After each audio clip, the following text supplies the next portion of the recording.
The FBI's unprecedented search of former President Donald Trump's Mar-a-Lago estate in Florida has been under fire from his base. Supporters protesting what they call an abuse of power. His political allies are now demanding an explanation from the Justice Department and from the FBI. Search warrant executed on Monday, part of a federal investigation. Now, agents are believed to have been searching for potential classified documents that Trump may have taken with him when he left the White House. So let's bring in Mike Purdy. He is a presidential historian and the author of Presidential Friendships, How They Changed History. Mr. Purdy, thanks for being with us. Let's talk with the history. Thanks for having me. This search warrant executed on the exact day of the anniversary of Richard Nixon resigning from the presidency. Coincidence? I don't know if that's a coincidence or not. I think it's interesting that in Donald Trump's statement, he compared this to Watergate in reverse, which I think is a little bit of a warping of history.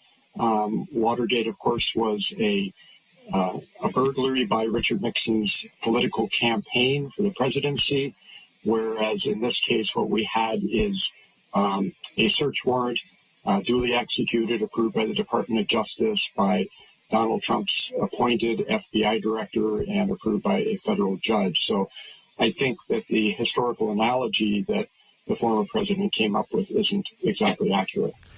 We had an insurrection, the FBI saying it was the largest investigation in the history of the Bureau. Abscam comes to mind, where members of Congress were wiretapped, surveilled, and arrested, 30 of them being investigated, 8 of them, I believe, or 7 going to jail. Is this now bigger than what we're seeing here on our screen, those black and white grainy pictures from 1978 of Abscam? Well, if we take at face value what they have said, that it is bigger, I can understand how it could be. One of the things that might make it bigger, in addition to just the scope of it, is the fact that the investigation is apparently centering on former President Trump, and we've never had a situation quite like that.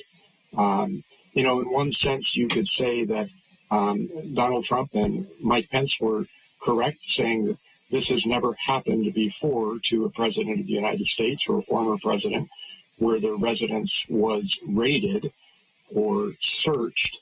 And that's true. That has not happened. This is unique. It is unprecedented. On the same token, we've never had a president who has taken some of the actions that former President Trump has taken. I'm curious, as an historian, how do we balance the hyperbole that comes out versus the history? For instance, we talked about Abscam. We've also talked about the fact that General Petraeus also managed to get under the skin of the National Archives and the National Security Administration concerning classified materials. And we also had Sandy Berger that was fined $50,000 and disbarred for the unlawful removal of materials from the archives. These things have happened before. They take these issues very seriously, but if you only pay attention to what's happened over the last 5 years, you think this is the worst thing that has ever happened in the history of the United States. Yeah, I think that's a good point, that we have had, violations of archives rules before. I think what makes this one unique is that if it is proven that Donald Trump took classified or unclassified material and did not hand it over to the authorities, then that rises to a different level because of his position as a former president, and he was president.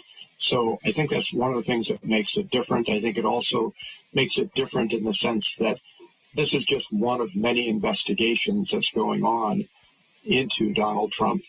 There's a couple of grand juries in Washington, D.C. There's the Georgia grand jury about Trump's attempts to influence that election and change the vote count there. So it's kind of part of a package deal.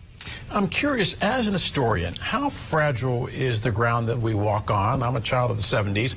I remember the assassination of Kennedy, King, Kennedy, Malcolm X, and thinking that the world was coming apart at the seams, the Vietnam anti-war movement, the Weather Underground. Now we're talking about the possibility that the nation is divided and that there could be violence. Where are we right now in the history of this country, and how fragile is the ground that we do walk on? I think that's a great question. I mean, certainly we have had traumatic times in the past, such as you indicated.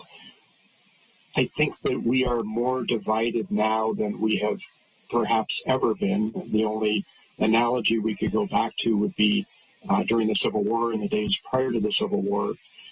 I think this nation has always been very fortunate in that we have had political leaders who have tried to do the right thing. And we have, in the case of Donald Trump, a man who seems to be more interested in his own benefit on things rather than the benefit of the nation.